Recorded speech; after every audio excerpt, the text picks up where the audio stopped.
Think about it. We spend more than a decade of our lives in school. But what is it actually for? Is it supposed to be this amazing place that builds a foundation for a successful life?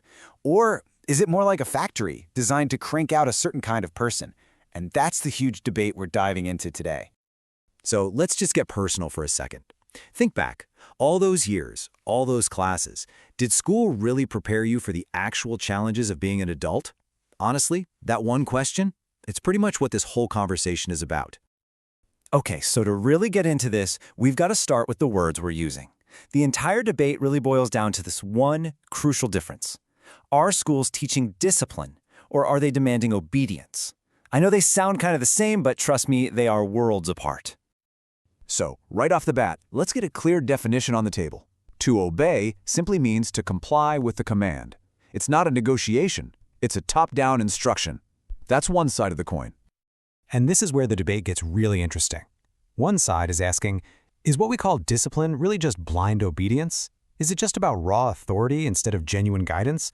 But the other side pushes right back. Hold on, is asking for structure the same thing as control? Are we talking about mindless compliance, or are we talking about cooperation? See? This goes way beyond just emotion. It gets to the very core of what it means to learn. So that leads us to the real tough question, right? The friction point. Is the school system itself fundamentally flawed by its very design, sort of a relic from a different time? Or is the system actually okay and we're just misusing it, expecting it to do a job it was never, ever built for? All right, let's break down that first argument. From this perspective, school is pure conditioning. From the moment you walk in, you're trained to sit still, to follow instructions, to accept the hierarchy. The argument here isn't just that school is tough, it's that it doesn't prepare you for life. It prepares you for a specific role inside a pre-existing system. The argument here is that our school system is basically a fossil from the industrial age. Think about it. The ringing bells, factory shifts. The rows of desks, production lines. Standardized tests, that's just measuring output. It's a model built not to inspire creativity, but to produce workers who follow the rules. You follow instructions, you get rewarded. You question the system, and you get labeled a problem. But, of course, there's a completely different way to look at this.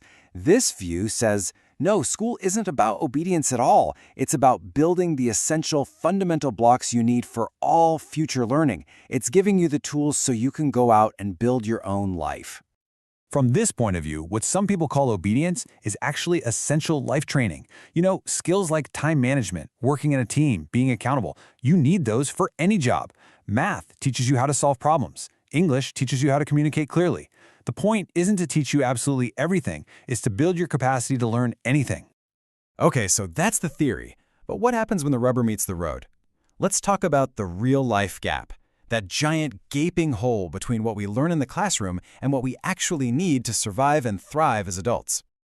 And man, this is where the criticism gets super concrete. Critics will point out that after literally thousands of hours in school, most graduates have no idea how to do their taxes, how credit cards and debt really work, how to start investing for their future, or even how to negotiate a salary. I mean, these aren't minor details. These are the fundamental rules of the game for modern life. And that brings us to a quote that, wow, it just hits home for so many people. It captures that feeling of frustration perfectly. We're handed these incredibly complex mathematical formulas, but not the basic financial knowledge that could literally save us from years of struggle. So I'm going to ask you again, seriously, if you could go back, what's that one practical skill you just wish they taught you in school? You know, it's not just about the practical stuff, the dollars and cents. There's a much deeper, more personal side to this debate. Let's explore the psychological price of our education system. How does it actually shape who we are, what we fear, and how we create? From a really young age, we're all ranked, sorted, and given a label. You get a letter, a number, a grade point average.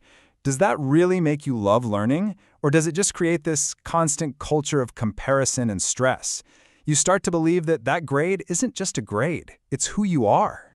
And you got to ask, what are we really rewarding here? Is our system designed to celebrate deep critical thinking and real creativity, or let's be honest, does it mostly reward your ability to cram information for a test and then forget it all a week later? Now this next one. This is a really powerful way to flip the script. Think about the kid who can't sit still, who's always questioning the teacher, who just won't follow the rules.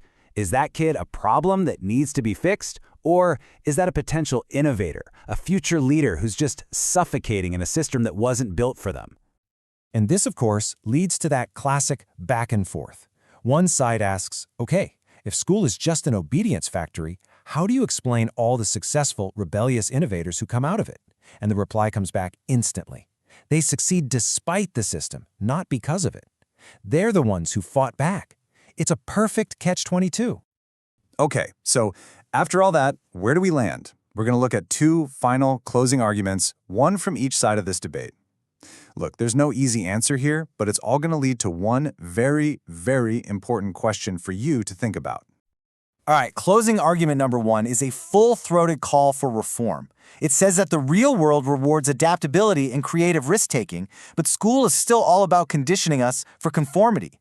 The argument is simple. Until we start prioritizing things like financial intelligence, emotional mastery, and creative problem-solving, we're just preparing students to fit in, not to lead. But then the final counterargument flips that completely. It says school isn't the enemy here. It's just one piece of a much larger puzzle. Preparing a kid for the real world is a shared duty. It's on the school, yes, but it's also on parents, the community, and ultimately on personal responsibility. Blaming the school for everything? That's just way too simple. And that really is the question that sums this whole thing up, isn't it? It kind of forces us to look in the mirror. Is the system itself truly failing our kids? Or is the real problem that we're expecting all the wrong things from it in the first place? And with that, I'm just going to leave you with one final, kind of provocative thought to chew on. What if we're arguing about the wrong thing entirely? Maybe school was never designed to create disruptive leaders or innovators. Maybe it was designed, very quietly, to do exactly what it does: maintain society exactly as it is. Something to think about.